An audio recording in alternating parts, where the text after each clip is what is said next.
warahmatullahi wabarakatuh.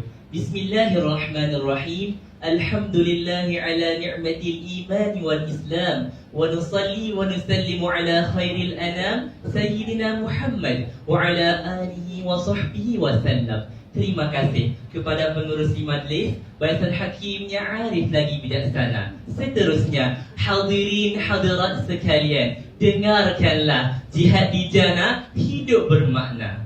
Jihad di jannah bermaksud bersungguh dalam mengejar jalan Allah Subhanahu wa taala dan berjuang di jalannya, manakala hidup bermakna bermaksud hayat yang diredai oleh Allah Subhanahu wa taala. Persoalannya, bagaimanakah dengan menjana jihad dalam kehidupan mampu melahirkan seseorang hamba yang mempunyai hidup yang bermakna?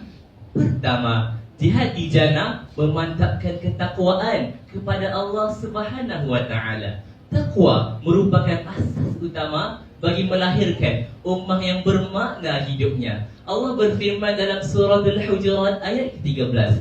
A'udzu billahi minasy syaithanir rajim. Inna akramakum 'indallahi atqakum. Maksudnya, sesungguhnya orang yang paling mulia di antara kamu adalah yang paling bertakwa.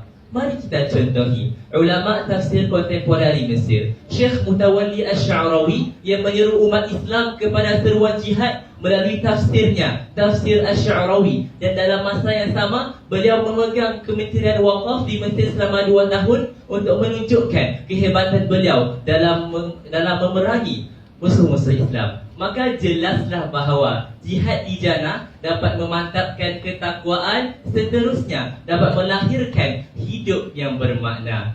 Kedua, jihad di jannah membentuk kepribadian unggul.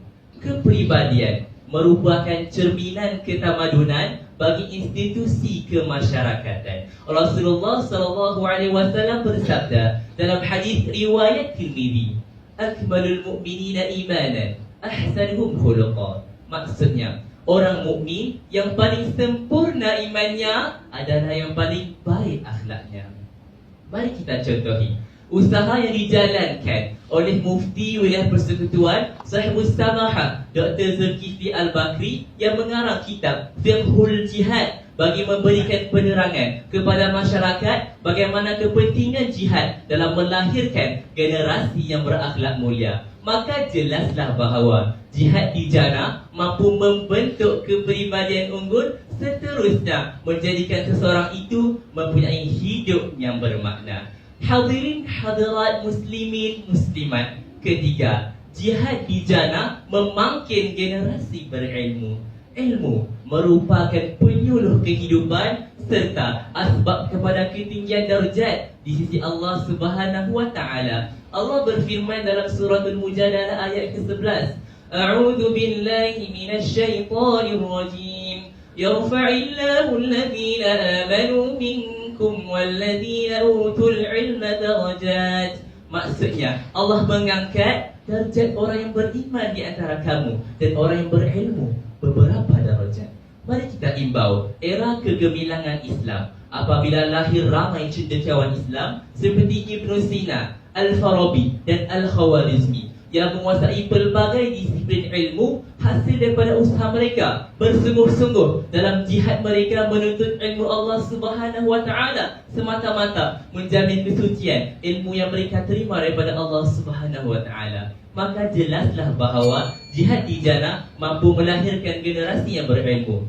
Keempat, jihad di jannah membangunkan ummah. Allah berfirman dalam surah Al-Hajj ayat ke-78.